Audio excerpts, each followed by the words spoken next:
When the black boots of the SS marched, Europe trembled. It wasn't just the sound of order, but the echo of a fanatical ideology forging its way through fire and blood. At the heart of that brutal machine, the Waffen-SS was born, an armed, ferocious force, loyal not to the state but to the Führer. They weren't simple soldiers. They were men indoctrinated, selected, hardened, and thrown into the front lines with the mission of conquest and extermination. But who were they really? What kind of man enlisted in a force that swore obedience until death? Today we unravel the origin, evolution, and darkest side of this organization. Because to understand the Waffen-SS, it's not enough to study its battles. You have to look inside its men and confront what they truly encountered there. From the camps to the universities, the men of the SS. One of the most common and understandable questions that arise when investigating the dark phenomenon of the SS is, what kind of person, man or woman, decided to join this organization?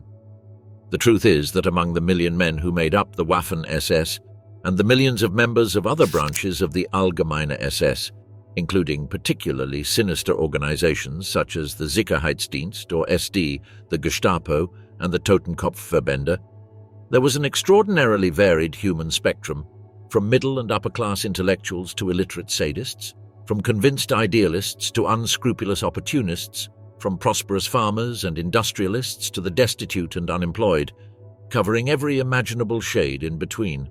Furthermore, it is essential to distinguish between the original German volunteers from the Reich, Reichsdeutsche, the later Volksdeutsche recruits, of German origin but born outside Germany, the Western European members who joined the SS, and the heterogeneous group of non-Aryan troops which, in the final stages of the war, included Slavs, Muslims, Cossacks and others, many of whom were forcibly recruited or simply coerced, rather than genuine volunteers. If we focus first on the Reichsdeutsche, that is, German citizens living within the borders of the Reich prior to the annexations of Austria, Czechoslovakia and the Sudetenland, it is essential to point out something that is often overlooked. Not all SS members were convinced National Socialists, just as not all National Socialists were members of the SS. To understand this, it is necessary to pause and analyze what Nazism really meant to the German population of the 1920s and 1930s, and how it was, or was not, linked to the term fascism, terms that after the war acquired very different meanings, laden with negative connotations that blurred their origins. Today, the word Nazi is used in a simplified way to label any far-right movement or individual. However, it should not be forgotten that the Deutsche Arbeiterpartei, the original nucleus that would later become the NSDAP, emerged as a working-class movement whose emotional roots lay in the despair caused by mass unemployment, hyperinflation, the discrediting of traditional political leadership, the rejection of communism, and indignation over the conditions imposed by the Treaty of Versailles. National Socialism, while deeply reprehensible today from any ethical perspective, must be understood in its context. The Germans of the time did not have the privilege of hindsight or the full vision of the atrocities that would follow. Its central doctrine was brutally simple. Race was considered the determining factor of civilization. The Germanic race was supposedly superior to all others, especially Jews, Slavs, and Gypsies, and therefore Germany should dominate Europe. This ideology, extreme as it was, found fertile ground in a nation suffering from a national inferiority complex after its humiliating defeat in the First World War, and which blamed its downfall not on its own soldiers, but on Bolshevik agitators, Jewish profiteers, and incompetent generals. The first major political program of the Nazi movement was the so-called 25-point program, adopted in 1920, which combined nationalist and socialist elements. It proposed the right to work for all, the nationalization of large industries, radical agrarian reform, the establishment of a strong centralized government, the limitation of citizenship to individuals of pure Aryan blood, restrictions on the press, and the restoration of German military strength. On the other hand, Italian fascism, with which Nazism is often confused, emerged as a distinct movement. Although both shared a visceral hatred of communism, fascism, led by Benito Mussolini, emerged in Italy with a marked syndicalist bias. It advocated workers take control of factories. Later, its approach evolved toward extreme nationalism, demanding respect for Italy in international politics and the adoption of a strong authoritarian state. Although the Hitler and Mussolini regimes forged alliances in the 1930s, the terms Nazi and fascist are not strictly synonymous, nor should they be treated as such if one seeks to understand history rigorously. Sadly, despite everything, neo-Nazi and neo-fascist sentiments still persist today, not only in Germany but throughout much of Europe, including Britain. However, the targeted minorities have changed. Hatred, which once focused on Jews, now targets Pakistanis, Irish, and other groups, wrongly considered the root of contemporary economic and social problems. The phrase, "let them go back to their own country," so infamous in pre-war Germany, continues to resonate in the streets of Europe. However, there is one major difference from the 1930s. Today, despite the economic crisis and unemployment, the masses are not rushing to join movements like the League of St. George or similar groups. The memory of the atrocities committed under the Third Reich acts as a powerful deterrent. Returning to interwar Germany, one of the main recruitment centers for the SS was the men of the Freikorps, paramilitary units formed after the Great War, made up of unemployed and uprooted veterans who yearned for a purpose and a leader who would restore their lost self-esteem. These men shared the fascination with Hitler with millions of other Germans, but differed in their inner conviction that they were naturally superior and their desire to be part of an organization that recognized this supposed superiority. Most of the initial SS recruits came from the lower middle classes, such as artisans or small shopkeepers. However, the organization's appeal quickly spread to the middle and upper strata of society. In this sector, the appeal was not so much based on Nazi racism, but on the promise of restoring the order, discipline, and social respect that the Weimar Republic seemed unable to guarantee. To these solitary men, hardened by war and familiar with violence, it seemed that only through brute force could they achieve their goals. In this respect, they were not unlike the thousands of poor workers who joined the Sturmabteilung, SA, or brown shirts, although, on average, the SS aspirants were more intelligent and shared a rigid bourgeois morality, despising both Bolshevism and bourgeois decadence. The marching columns of the SA and SS exerted a hypnotic influence over broad sectors of German society. Many felt irresistibly drawn to join this movement of apparent strength, unity, and grandeur. But not all who joined were motivated by ideals. For many of the 3 million unemployed Germans in 1930, joining the SA represented simply the opportunity to get a pair of boots and some food. The SS attempted to maintain a more elitist profile. It required recruits to pay for their own uniforms. Even so, it did not entirely prevent the infiltration of opportunistic and criminal elements. As the SS grew, the profile of its members changed. Initially, it improved, but over time it deteriorated. In its early days, the NSDAP lacked funds, so attracting wealthy men was crucial. To this end, the SS turned to the traditional official classes, former officers of the Imperial Army, and to industrialists and large businessmen. The latter were persuaded to make generous donations in exchange for receiving honorary ranks in the SS and the right to wear the black uniform of the Allgemeine SS, although their commitment was in many cases purely symbolic. As for members of the aristocracy and military classes, their incorporation was more difficult. No respectable nobleman would join an organization perceived as an army of troublemakers. Therefore, between 1933 and 1935, after Hitler came to power, the SS purged nearly 60,000 members, purging its image and reaching out to prestigious representatives of the old German nobility. Surprisingly, some accepted, among them the Grand Duke of Mecklenburg and the Princes of Waldeck and Hesse.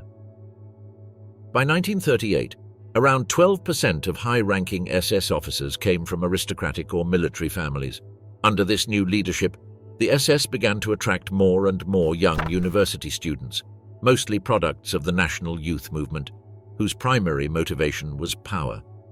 These men, mainly lawyers and economists, tended to join the Sicherheitsdienst, SD, or the SS Hauptamt, later to become the Wirtschafts- und Verwaltungshauptamt, WVHA. Although some also volunteered for the nascent SS Verfügungstruppe, SSVT, later known as the Waffen-SS. Nevertheless, an even larger proportion of SSVT officers came from the middle class and were drawn from the Reichswehr, the small standing army that Germany was allowed to maintain under the terms of the Treaty of Versailles. Another group Himmler particularly encouraged to join the SS were farmers' children, reflecting his idealization of the rural world. In fact, unlike the army and the SA, whose recruits came primarily from urban areas, the SS always retained a certain peasant character. Following the purge of 1933 to 1935, which sought to eliminate criminals, homosexuals, alcoholics, the chronically unemployed, and those unable to prove Aryan ancestry, entry requirements were tightened. Racial purity, physical fitness, minimum height, and a clean police record became indispensable conditions.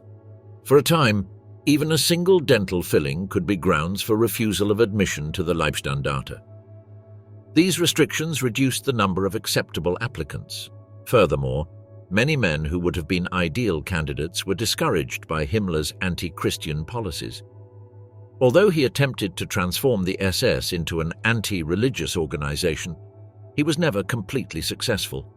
Doctrine included intense anti-clerical propaganda, and those who clung to their religious beliefs were subject to internal persecution. However, even under this pressure, 2/3 of Allgemeine SS members retained their faith, and only in the Waffen-SS and the Totenkopf did the proportion of believers fall below 50% to 31% in the case of the Totenkopf. Faced with the need to continue expanding his empire, Himmler ended up progressively relaxing his standards, not only in religious or physical terms, but also in crucial racial criteria. An additional factor in this erosion was the army's constant suspicion of the SS. The creation of armed units within the SS was seen as a betrayal of Hitler's agreement with the generals, who were the only ones authorized to bear state weapons. It is unlikely that Hitler, or Himmler, would have foreseen in 1934 that the Waffen-SS would grow to some 900,000 men. Some historians have suggested that Hitler acted duplicitously, encouraging the growth of the Waffen-SS as a counterweight to a possible military coup. However, in the initial stages, Hitler made enormous efforts to placate the army. In fact, the army gained effective control over SSVT recruitment. Only about a third of the volunteers accepted by the SS were ultimately admitted. The remainder were absorbed into the Wehrmacht.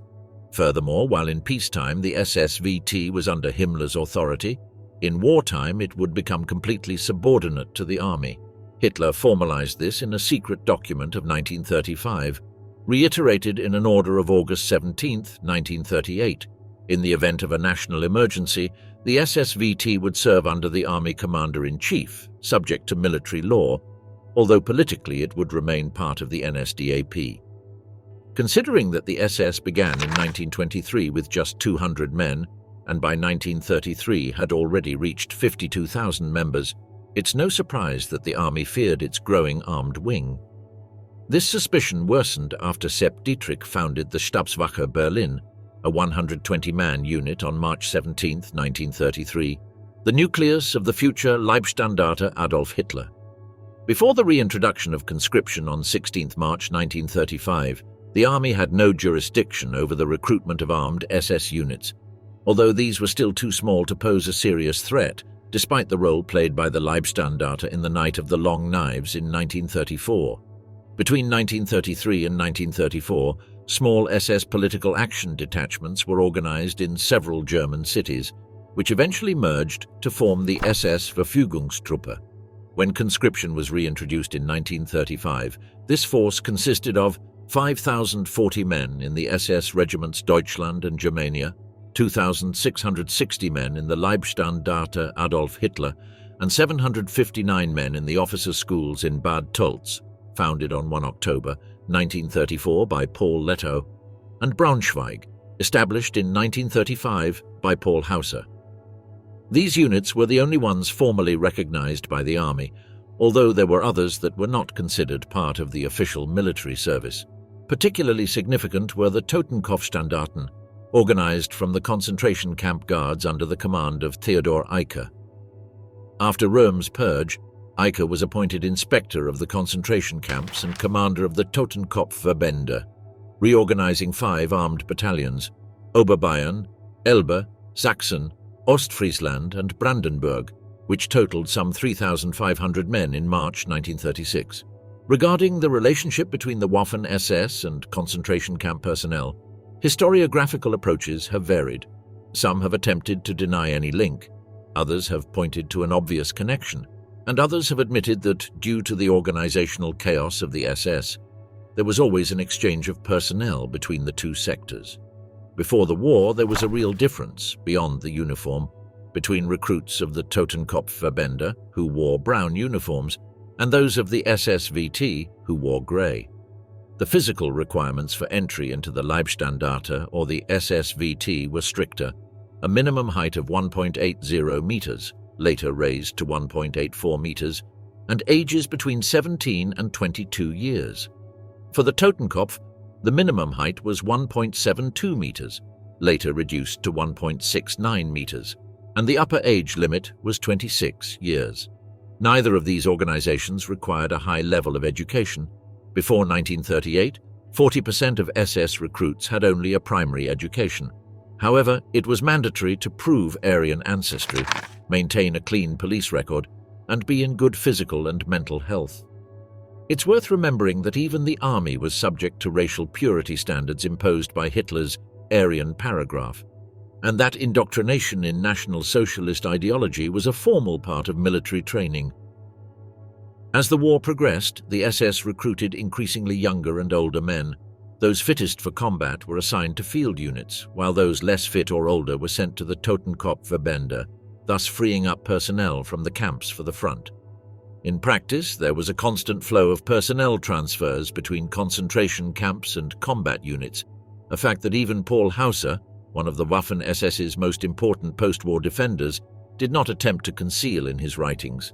The reality is that concentration camp guards wore the same uniform, received the same pay, and carried the same documentation as SS combatants.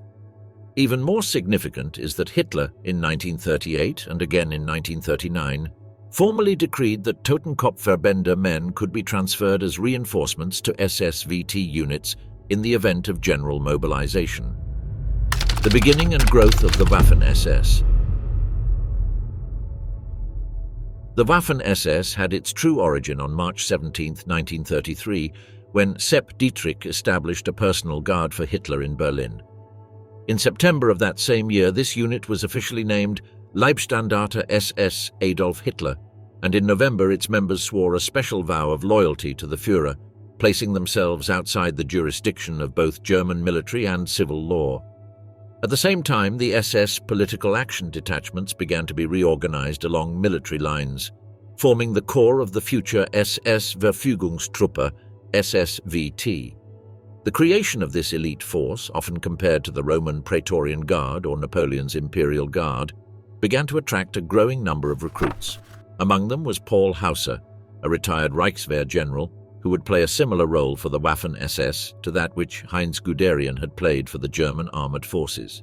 A product of the traditional Prussian military school, Hauser had served as a staff officer on both fronts during the First World War and continued his career in the Reichswehr until his retirement in 1932, at the age of 52 with the rank of Generalleutnant. In 1934, he was contacted by Paul Schaff, a judge of the SS, and immediately accepted the offer of promotion, going from Standartenführer of the SA to Brigadeführer of the SS, being in charge of the organization and training of the SSVT, a task that until then had been the responsibility of the army. By establishing SS officer schools in Bad Tölz and Braunschweig, Hauser succeeded in attracting numerous former Reichswehr police officers and non-commissioned officers to the fledgling SSVT. In October 1936, with the creation of the SSVT Inspectorate, Hauser was appointed its chief. However, the real innovation in training methods came from Felix Steiner, who had been an infantry lieutenant during World War I. Unlike traditional army training based on rigid marches and parade discipline, Steiner promoted training based on mobility, individual responsibility, and teamwork. During the war, Steiner had commanded a machine gun company and witnessed the formation of specialized assault groups which employed improvised weapons such as sharpened trench tools, cluster grenades, and brass knuckles. Inspired by these tactics, Steiner, promoted to captain in 1927, rejected the concept of masses of expendable soldiers and advocated for elite, mobile and agile units. While leading the SS Standarte Deutschland, Steiner began putting his ideas into practice. Training included more athletics and cross-country running than formal marching. In fact, Steiner's recruits developed levels of endurance and fitness unattainable for army soldiers, or even for those of the Leibstandarte, who were nicknamed asphalt soldiers due to their largely ceremonial role. His methods gradually spread throughout the SSVT, and troops capable of covering 3 kilometers in full gear in 20 minutes became the norm. Although nearly half of the SS recruits had only primary training, their stature and physical condition were exceptional. In 1937, Himmler boasted that only 15 out of every 100 candidates were accepted. Furthermore, to qualify for an officer's commission in the SSVT, one had to have served at least 2 years in the ranks, usually in the Reichswehr. The terms of service were long. Officers were committed for 25 years, non-commissioned officers for 12, and privates for 4. Basic training was identical for all. It began at 6 a.m. with an intense hour of physical education, followed by a frugal breakfast of oatmeal and mineral water, weapons training, hand-to-hand combat, and ideological indoctrination classes 3 times a week. After lunch, there were short but demanding sessions of close-order drill, thorough cleaning of equipment and sports. Even to obtain a permit to leave, recruits had to pass rigorous uniform and grooming inspections. Another innovation of Steiner's was to break down hierarchical barriers. Officers, non-commissioned officers and soldiers treated each other as Kameraden comrades and competed together in sporting activities, which fostered a spirit of unity. Once basic training was completed, a graduation test was held where 1 in 3 men usually failed on their first attempt. Only those who passed the test could swear the vow of loyalty to Hitler, an oath addressed exclusively to the Führer. I swear to you, Adolf Hitler, as Führer and Chancellor of the German Reich, loyalty and courage. I promise obedience until death to you and to the superiors you designate, so help me God. The ceremony took place on November 9th at 10 p.m. in front of the Feldherrnhalle in Munich, in the presence of Hitler under the light of torches. However, this oath was only the first step. The candidate then had to spend a year at an SS infantry or cavalry school before taking the oath again, this time pledging to obey Himmler's marriage laws designed to preserve racial and physical purity. The SS motto, Meine Ehre heißt Treue, my honor is loyalty, was a central element. Inspired in part by Japanese Bushido, it conveyed the same ideal of unconditional obedience and fidelity unto death that the samurai preached in Japan. Several authors have pointed out the similarities between the structure of the SS and that of the Society of Jesus. A strictly hierarchical organization with rigorous 2-year training, absolute loyalty to the leader, the Pope or the Führer, and internal autonomy. After taking the marriage oath, the recruit became a full member of the SS. Officers of Untersturmführer rank or higher received the SS dagger, a symbol exclusively for graduates of officer schools. This was not the case for those promoted directly at the front, unless they subsequently completed the course. Other symbols of membership were the ring with the SS seal, initially reserved for members with membership numbers below 10,000, and membership in an exclusive select circle assembled by Himmler at Wuelsburg Castle, where each member received a runic coat of arms. Once their training was complete, the officers were required to undergo an intensive course in real-life combat, which included tests of courage such as digging a trench in front of a moving tank or withstanding a grenade blast on their helmet. They also participated in live-fire exercises with machine guns, mortars and artillery. These methods caused casualties even during training, which drew criticism from the army. However, as historian John Keegan acknowledged, the harshness of the training forged a generation of SS officers with exceptional leadership skills.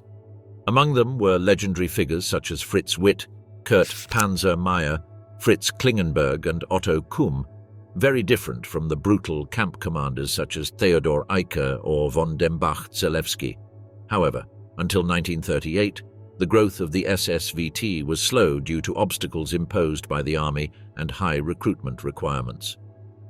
Everything changed in 1938 after the scandal surrounding War Minister von Blomberg's marriage to a woman with a dubious past and the fall of von Fritsch due to accusations orchestrated by Heydrich. Hitler took advantage of the opportunity to assume direct command of the armed forces, creating the Oberkommando der Wehrmacht, OKW. In March 1938, upon the occupation of Austria, the Leibstandarte accompanied the German troops.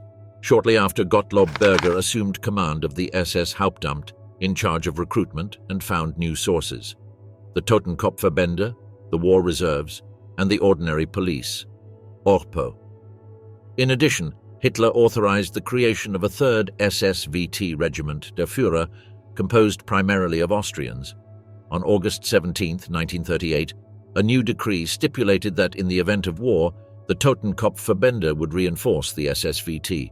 From these elements emerged the first divisions of the Waffen-SS in 1940, Leibstandarte Adolf Hitler, Reich, later Das Reich, Totenkopf and Polizei, as well as the core of the future Viking.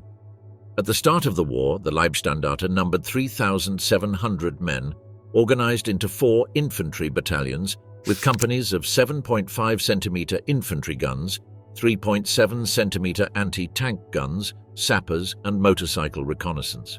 The Deutschland, Germania, and Der Führer regiments had a similar composition. There were also 5 Standarten Totenkopf: Oberbayern, Brandenburg, Thüringen, Ostmark, and Götze, later Heimwehr Danzig, although their quality was significantly inferior to that of the troops of the Leibstandarte and the SS-VT. After the Polish campaign, expansion continued rapidly.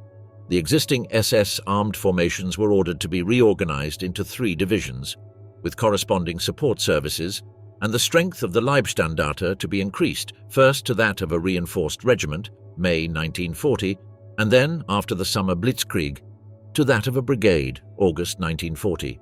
The 3 Standarten of the SS-VT were sent back to Germany for reorganization. Eicke's Totenkopf units were also expanded, and General Major Karl Pfeffer-Wildenbruch formed a 3rd division, recruiting primarily Ordnungspolizei, regular police personnel, many of whom were not members of either the Nazi Party or the SS, supplemented by troops from the SS-VT and the Totenkopf. Following the campaigns in Norway, Denmark, France, and the Netherlands, the dynamic Gottlob Berger devised a new way to expand the formations of Himmler's Waffen-SS. The name became official on March 2, 1940. Without violating OKW restrictions on SS recruitment, the occupied territories were filled with young men impressed by the speed and effectiveness of German operations, still ignorant of what it would mean to live under Nazi rule, and many shared ideological sympathies with National Socialism. Since 1938, Himmler had accepted the incorporation of non-Germans into the SS, among them Americans, Swedes, and Swiss, provided they were of Nordic descent, which did not offend his racial sensibilities. In September 1940, Himmler declared, "We must attract all the Nordic blood in the world to our cause, to deprive our enemies of it and prevent them from turning against each other again." The first non-German SS formation was the Standard Nordland, which brought together 294 Norwegians and 216 Danes, reinforced by German and Volksdeutsche contingents. Shortly afterwards, in July 1940, enough Dutch and Flemish volunteers, 630, to form a 2nd battalion called Westland. By the end of that year, the Standard Germania of the SS-VT was joined by these battalions, and with additional reinforcements, a new SS division was formed, initially called Germania and later renamed Viking.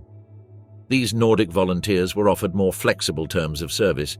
They could enlist only for the duration of hostilities rather than the minimum 4-year commitment required of the Germans, and the minimum height restriction of 1.65 meters was eliminated. They received the same pay, wore the same uniform with national insignia, and were subject to the same laws. However, this expansion was not enough.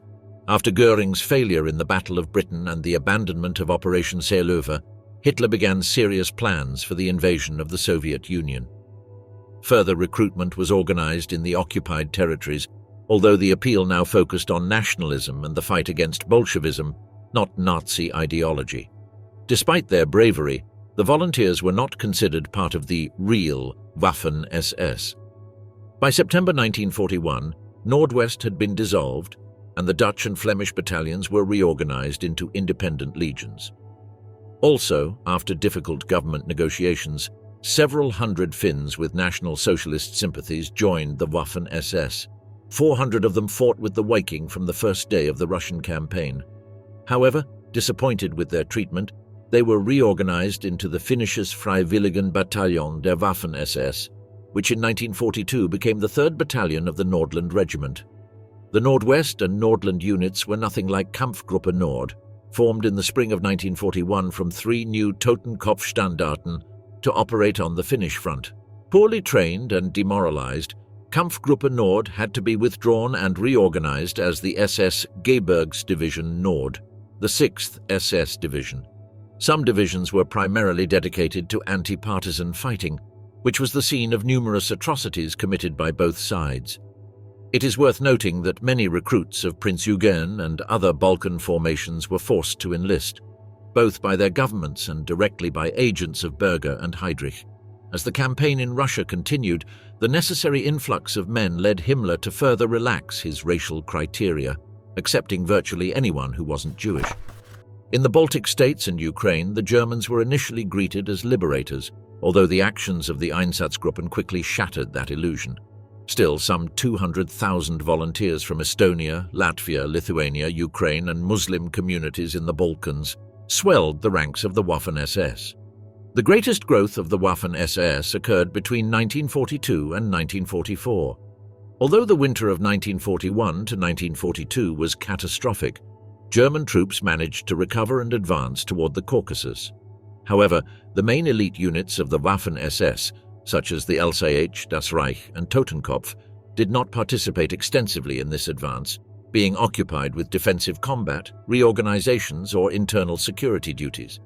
During 1942, only one new division was formed, the 9th Hohenstaufen Division, primarily from 18-year-old conscripts. It took 15 months to deploy, arriving in Poland in March 1944. The SS in combat.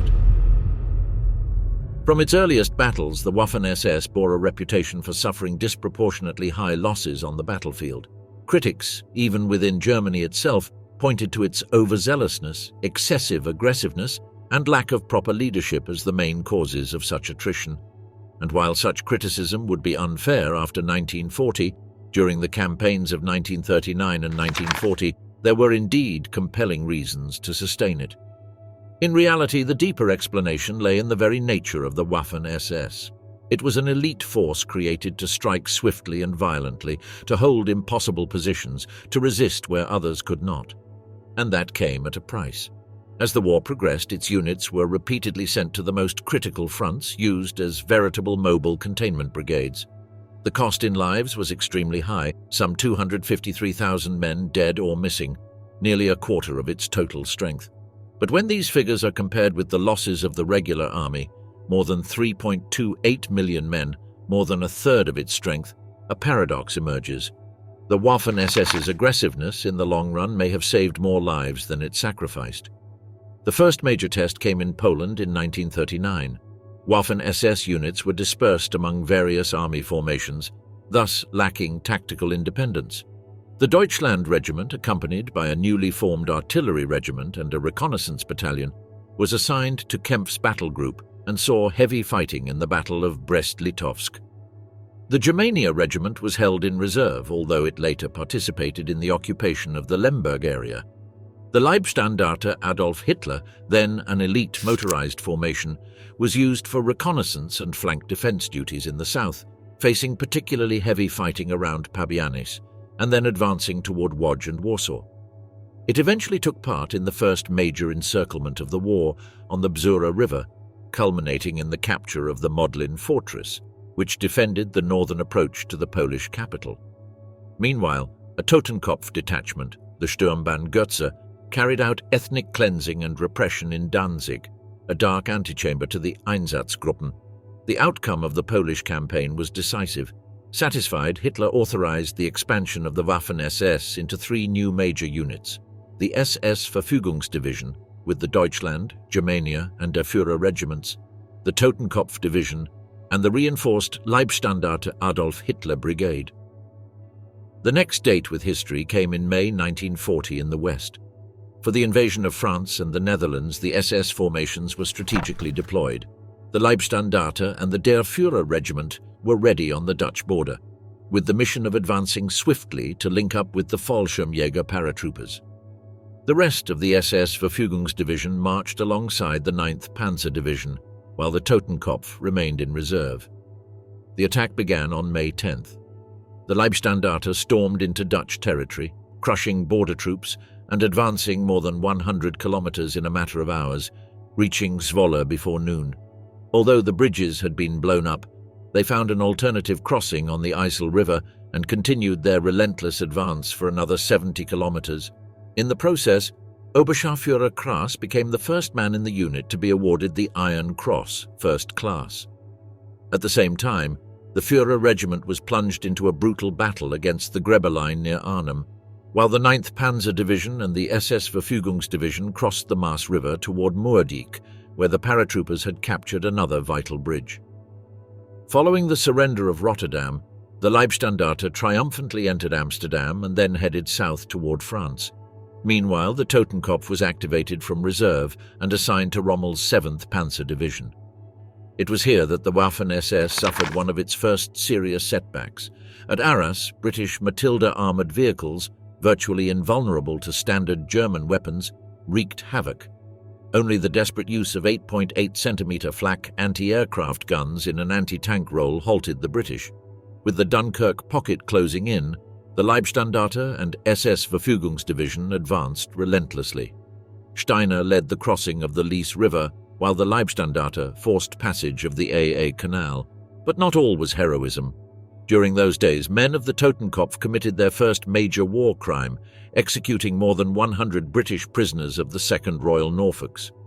Although they tried to conceal it, Major Fritz Nochlin would eventually be identified, tried and hanged in 1948. The constant pressure took its toll. Losses were severe. Over 2,000 in the SS Verfügungsdivision, 1,140 in the Totenkopf, and 270 in the Leibstandarte. However, their capacity for action was recognized, and after receiving replacements, the SS units were reintroduced into the offensive towards southern France. In the second phase of the campaign, the Waffen-SS motorized divisions launched a dizzying advance into the heart of France. The Leibstandarte, under the command of Sepp Dietrich, led the march in every major engagement. From the Somme River, they crossed the country to reach Vichy and beyond to Saint-Étienne. Along the way, Paris was declared an open city, and French resistance crumbled. In parallel, the Polizei Division had its baptism of fire in the final days of combat, crossing the Aisne River and fighting in the Argonne forest. Finally, after the collapse of France, Hitler publicly praised the performance of the Waffen-SS in his speech before the Reichstag on July 19, 1940. In recognition, Sepp Dietrich, Felix Steiner and Georg Kepler received the Knight's Cross. The Western campaign not only consolidated the military reputation of the Waffen-SS, it demonstrated that, when under solid leadership like Steiner's, they could match and even surpass the best regular army units in rapid maneuvers and endurance. However, it also revealed the price: a disproportionately high casualty rate when leaders were mediocre, as was the case at Totenkopf under Eicke and Pfeffer-Wildenbruch. With its sights set on the next major offensive, the invasion of the Soviet Union, the Waffen-SS began its final expansion. New divisions were formed, such as the future Viking, composed partly of volunteers. The training of Waffen-SS officers in Bad Tölz and Braunschweig was not an end in itself, but rather a prelude to a greater objective: the application of their teachings in actual combat. During the first years of its existence, the SS Verfügungstruppe, SSVT, had established itself as an elite force, a select circle that demanded physical endurance, absolute obedience, and an almost religious devotion to the Führer. However, the transition from theory to the practice of modern warfare was yet to come. Training at Bad Tölz instilled mobility, initiative, and individual responsibility, a radical break with traditional Wehrmacht military thinking. Under the influence of officers such as Felix Steiner and Paul Hauser, recruits were taught to adapt to a constantly changing battlefield, where decentralized leadership could make the difference between victory and annihilation. The doctrine of leading from the front, where officers shared the risks with their men, forged a tough and fanatical elite, but also pragmatic and effective. As the Reich advanced in its territorial ambitions, the first Bad Tölz graduates began to receive operational assignments. Many of them joined the Leibstandarte Adolf Hitler, LSSAH, Hitler's personal bodyguard regiment, or the Deutschland, Der Führer, and Germania regiments, core components of the SSVT. These units, which had initially had ceremonial or political police functions, were progressively militarized with an eye toward future offensive operations.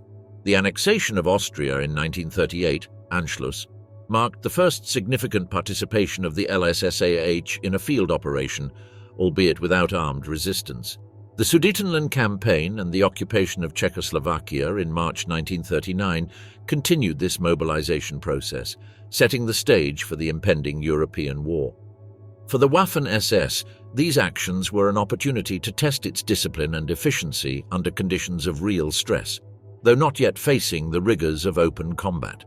The real test came with the invasion of Poland in September 1939. The SS battalions, integrated into regular army formations, fought on different sectors of the front. Their performance, although courageous, revealed tactical shortcomings and a propensity for excessive aggression that, while valued in certain contexts, also resulted in alarmingly high casualty rates. The Polish campaign also revealed the darker side of the SS, its direct involvement in acts of brutality against civilians, summary executions, and ethnic cleansing. The Totenkopf Verbände detachments, formed from concentration camp guards, played a particularly sinister role. Although there was initially a formal separation between the SSVT combat units and the Totenkopf, in practice the line blurred, and the involvement of both types of units in war crimes began to tarnish the reputation of the entire Waffen-SS. Following the swift victory in Poland, Hitler authorized the expansion of the Waffen-SS. Plans were made to create entire divisions capable of operating semi-independently. This fueled accelerated growth in officer training schools, particularly at Bad Tölz, where admission standards remained demanding. But the need for replacements was beginning to take its toll. The 1940 campaign in the West, the invasion of France and the Netherlands, was the next major milestone. SS units participated in key operations, such as the advance toward Rotterdam and the breakthrough of the Grebbe Line in the Netherlands. In France, the LSSAH and the SS Verfügungsdivision demonstrated notable operational success, although again marred by incidents of violence against prisoners of war, such as the Le Paradis massacre. The performance of the SS formations in the West cemented their reputation as shock troops. Their valor on the battlefield was recognized, although their behavior raised concerns both within the Wehrmacht High Command and abroad. Nevertheless, Hitler ordered their expansion and modernization, authorizing the creation of new divisions and the integration of foreign volunteers. The military success of the Waffen-SS also had a direct impact on the development of training. From 1940 onward, the courses at Bad Tölz increasingly emphasized actual combat training, cross-country maneuvers, simulated attacks under live fire, resistance to extreme weather conditions, and urban combat. Racial theory and ideological indoctrination remained central themes, but were now combined with a more rigorous and pragmatic military preparation. Meanwhile, the European political situation became increasingly unstable. Italy's failure to invade Greece and the coup d'état in Yugoslavia disrupted Hitler's plans for the invasion of the Soviet Union. In March 1941, the order to attack the Balkans redirected the Reich's strategic focus. This new campaign would represent for the Waffen-SS not only an opportunity to prove its worth in mountainous terrain and uneven resistance, but also a brutal prelude to the future battles on the Eastern Front. The officers trained in Bad Tölz, many of them recent graduates, were assigned to the units that would be launched into the operation. Men were needed who combined relentless ferocity with tactical flexibility. The war in the Balkans would not be a conventional campaign of large units maneuvering in open fields, but rather a series of fragmented engagements in mountainous terrain against dispersed but tenacious enemies. Preparation for this new phase involved a readjustment of the logistics and equipment of the SS units.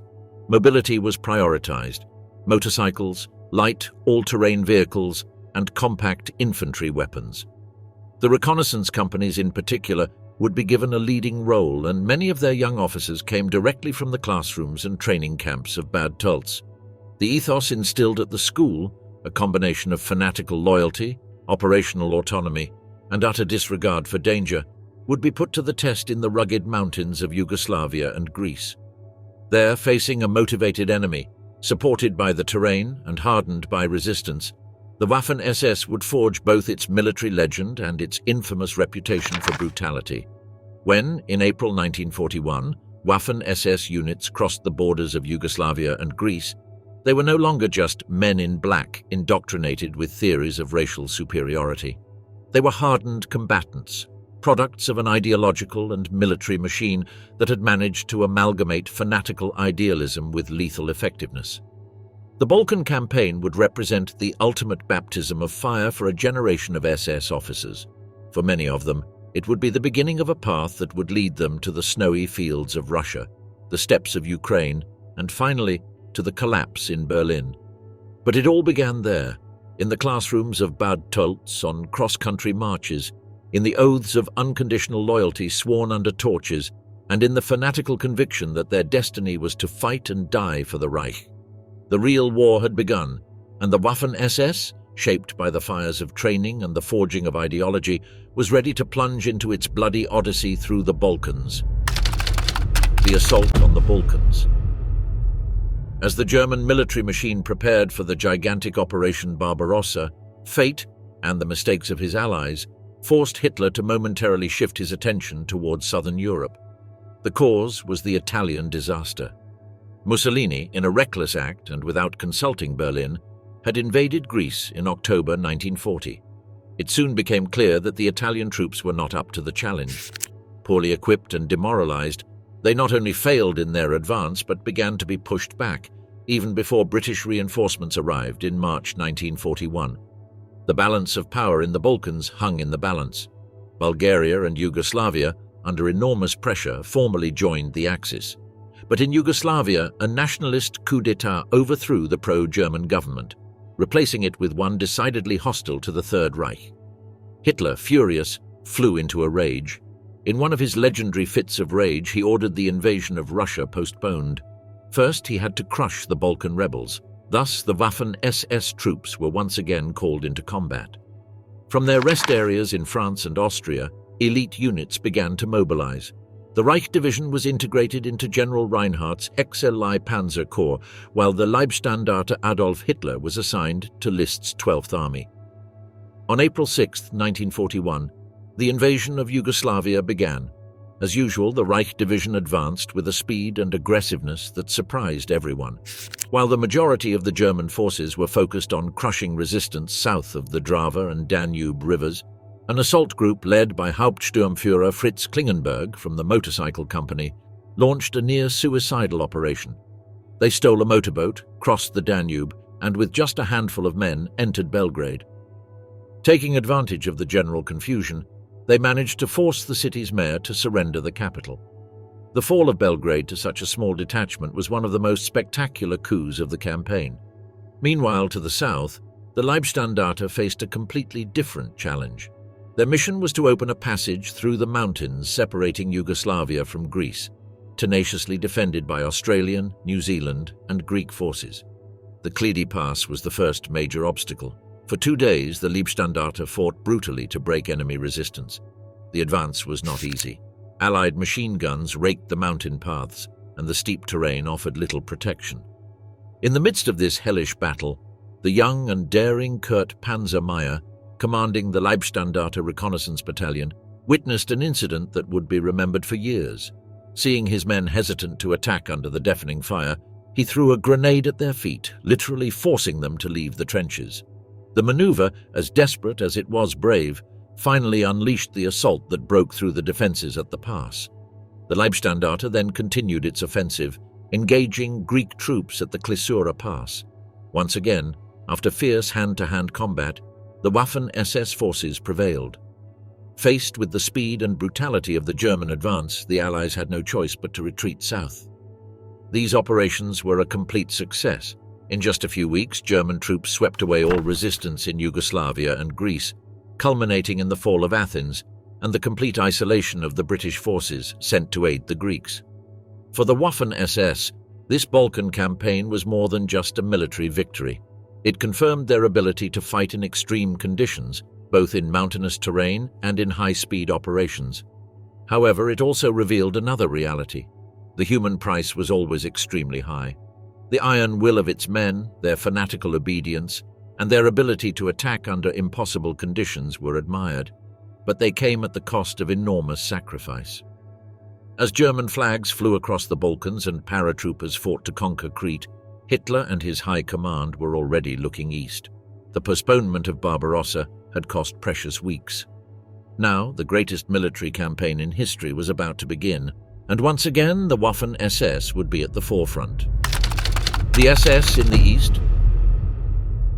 The streets of Paris, in those days of glory for the Third Reich, saw the Marder II and PKP-4 tanks of Adolf Hitler's Leibstandarte march past in solemn formation around the Arc de Triomphe, but the time of easy victories was coming to an end. In Greece, the German advance was devastating. Kurt Panzer Meyer, using his unorthodox methods, led his reconnaissance battalion to capture thousands of prisoners with barely any casualties. A risky and brutal action, but undeniably effective. In just a couple of days, Meyer captured more than 12,000 enemy troops, earning him the Knight's Cross. After capturing the Metzovon Pass, the Leibstandarte managed to encircle 16 Greek divisions, forcing them to surrender. Greece collapsed soon after, and the British forces narrowly escaped thanks to a daring German airborne attack on the Corinth Canal. However, success came at a price. The diversion of resources and the delay of more than a month caused by the Balkan campaign were catastrophic for German plans in Russia. Although some later historians downplayed the impact of this delay, evidence suggests that the combination of a late start and the early unforgiving Soviet winter was decisive in the German failure at Moscow. The true epic of the Waffen-SS would be written, however, in the east. On the vast Russian steppes, in the endless marshes, in the dense forests, the Waffen-SS soldiers would experience a war that would shatter any previous notion of combat. What was initially presented as an ideological crusade against Asian Bolshevism soon became a vicious and all-out struggle for survival. At the start of Operation Barbarossa on June 22, 1941, the strength of the Waffen-SS on the front lines was impressive. The Leibstandarte numbered 10,796 men, the Reich Division 19,021, the Totenkopf 18,754, the Polizei 17,347, the Nord Division 10,573, and the Viking Division 19,377, a formidable deployment, but soon under infernal pressure. In the north, the Nord and Standard number 9 fought alongside the Finns in the frozen forests, though not without dishonor. During a failed attack, their troops panicked and fled in disarray. Further south, the Totenkopf and Polizei advanced with Army Group North towards Leningrad, while the Reich marched with Army Group Center towards Moscow, and the Leibstandarte and Viking fought in the south with Army Group South. The fighting was brutal. The first German impact was devastating, but Soviet resistance quickly hardened the front. The Reich distinguished itself by securing the first crossing of the Berezina, fighting tenaciously at Smolensk and Yelnya, resisting overwhelming attacks with a ratio of 11 Russians to every German soldier. Meanwhile, the Leibstandarte and Viking advanced through Ukraine, breaking Soviet lines and penetrating deep into the south, reaching Rostov-on-Don. Winter, however, was the real enemy. Under torrential rains first and then blinding snow, the German advance ground to a halt. The Das Reich, almost exhausted, was withdrawn in March 1942 after losing more than 4,000 men in the fighting around Moscow. The Leibstandarte, still fighting in Ukraine, barely resisted Soviet counterattacks on the Dnieper, before it too was withdrawn to be reorganized as a panzer division. Meanwhile, the Totenkopf was trapped in the hell of the Demyansk pocket, where it withstood a siege for months. The Viking, which became a symbol of German fury, managed to reach the gates of the Caucasus, although it never crossed those legendary mountains. The Polizei was withdrawn for security duties. and the battered Nord, after its initial failure, was reconstituted as a mountain division. In 1943, when all seemed lost after the catastrophe at Stalingrad, the Waffen-SS once again demonstrated its mettle. The Leibstandarte Adolf Hitler and Totenkopf divisions, now united in the new 1st SS Panzer Corps, launched a spectacular counter-offensive at Kharkov, annihilating thousands of Soviets and destroying more than 600 tanks. But the price was bloody, 12,000 casualties. The summer of 1943 brought the Battle of Kursk, the largest armoured engagement of the entire war. There, despite the desperate efforts of the SS Panzer divisions, the German advance stalled. Hitler, alarmed by the Allied landing in Sicily, halted the offensive and withdrew the Leibstandarte to the defence of Italy. Although within a few months, the urgency in Russia would force its return. From Kursk onward, everything was reversed. In the west, the Allies landed in Normandy, and in the east, the Soviets broke through the German lines on all fronts. The Viking and Totenkopf still managed to delay the fall of Warsaw, but they could not prevent the bloody suppression of the Polish uprising. The decimated divisions resisted tenaciously, but the overwhelming weight of the enemy was now unstoppable. In December 1944, with the Third Reich already reeling from the Allied advance on all fronts, Hitler gambled everything on one last desperate blow, the Ardennes offensive. For this crucial operation, he chose the best that remained, the elite divisions Leibstandarte Adolf Hitler, Das Reich and Hitlerjugend, all integrated into the 6th SS Panzer Army. The plan was audacious, a surprise attack on the weakest sector of the Western Front, the dense, snow-covered Belgian Ardennes, aiming to break through the American lines, capture the vital port of Antwerp, and divide the Allied forces. The stakes were immense. A success could change the course of the war in the West. The attack began on December 16, 1944, under severe weather conditions.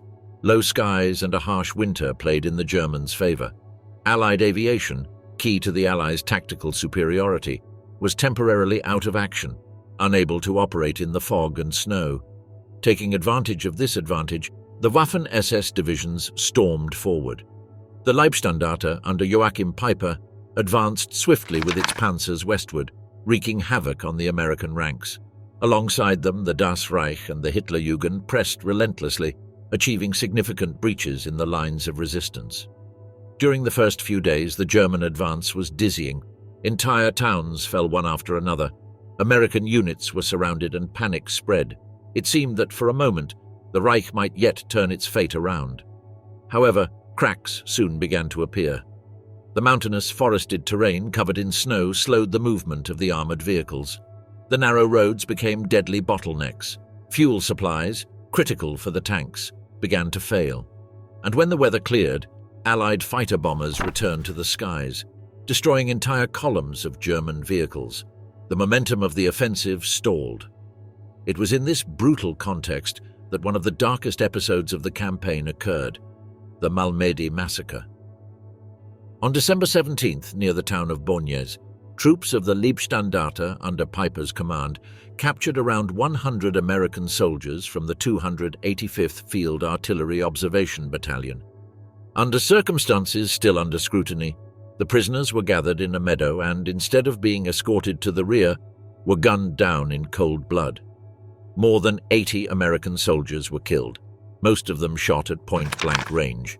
Some survivors managed to flee under the snow and recount what had happened. News of the massacre spread quickly through the Allied ranks, hardening their will to fight and prompting subsequent reprisals against captured German soldiers. The Malmedy massacre left an indelible stain on the record of the Leibstandarte, and, by extension, the entire Waffen-SS, fueling the image of fanatical brutality that had already hung over these formations since the early years of the war. Finally, in late December and January, with the Allied counterattack fully underway, the dream of the Ardennes offensive crumbled. What had begun as a desperate gamble ended in another strategic disaster for Germany. Although they fought tenaciously, the elite divisions were severely depleted, losing thousands of men and much of their heavy equipment. The Ardennes offensive, the last great attempt of the Third Reich, had failed. After the catastrophe of the winter of 1944-45, with the Eastern Front collapsing and the Allies advancing in the west, The Third Reich was mortally wounded. Yet Hitler, blind to reality, still dreamed of impossible operations, trusting that his elite divisions, especially the Waffen-SS, could reverse the inevitable fate. In January 1945, as the Red Army launched its final offensive from the Vistula, Hitler turned his attention to an already lost arena: Budapest. The Hungarian capital, besieged by the Soviets since December 1944, was desperately resisting. Inside, more than 50,000 German and Hungarian soldiers, including the remnants of the 9th SS Corps, formed by the Florian Geyer and 22nd SS Volunteer Cavalry Divisions, were fighting in hellish conditions, without supplies, without reinforcements, surrounded under constant bombardment and starving. In his delirium, Hitler ordered the 6th Panzer Army SS, recently withdrawn from the failed Ardennes attack, to march into Hungary to break the encirclement. The offensive, known as Operation Frühlingserwachen, Spring Awakening, was launched in March 1945. The elite divisions, Leibstandarte Adolf Hitler, Das Reich, Hitlerjugend and others, attacked across the muddy, broken terrain of Transdanubia. Initially, the Germans made advances, penetrating deep into the Soviet lines toward Lake Balaton. However, muddy terrain, treacherous temperatures, and Soviet air supremacy halted the offensive. The push was broken in less than 2 weeks. Despite the valor displayed, especially by the Leibstandarte units, the operation ended in disaster. Meanwhile, inside Budapest, the situation was desperate. Unaware that the rescue had failed, the besieged attempted a final breakthrough in February 1945. It was a massacre. Of the 50,000 men, only 785 managed to escape through Soviet lines. The rest were either annihilated or captured. Upon receiving news of the collapse of Budapest and the failure of the Frühlingserwachen, Hitler, in a fit of rage, ordered the divisions of the 6th Panzer Army SS to remove the cuff titles they had proudly worn for years from their uniforms. It was a public humiliation, a brutal punishment for those soldiers who had fought without reserve. In April 1945, the Red Army launched what would be its final offensive toward Berlin, the capital of the Reich. From the Oder and Neisse, more than 2.5 million Soviet soldiers, supported by thousands of tanks and cannons, began the assault. Facing them, the Third Reich could only muster scattered remnants, Volkssturm, poorly armed civilian militias, exhausted Wehrmacht units, and the surviving Waffen-SS. The defense of Berlin was entrusted in part to Army Group Steiner, a makeshift grouping under the command of SS General Felix Steiner, formed from the remnants of the former elite divisions, the Nordland, Nederland, and Wallonian. The order was simple and suicidal: counterattack. Steiner tried to muster forces, but it soon became clear that this was an impossible mission. He lacked men, tanks, and ammunition.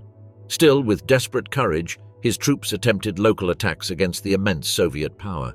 It was useless. Zhukov and Konev's forces broke through the outer defenses and advanced inexorably toward the center of Berlin. Within the city, the last remaining Waffen-SS fighters, men of the Nordland Division, the Hitlerjugend, French volunteers from the Charlemagne Division, and scattered remnants of many other units, defended position after position, house by house, street by street, often to the last man. In the heart of the battle around the Reich Chancellery and the Führerbunker, they fought with desperate fury.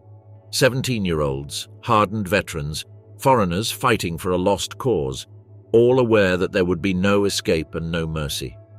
The combat was fought hand-to-hand with flamethrowers, panzerfausts, knives. On April 30th, 1945, as the Red Army waved its flags over the burning Reichstag, Adolf Hitler committed suicide in his bunker alongside his newlywed wife, Eva Braun.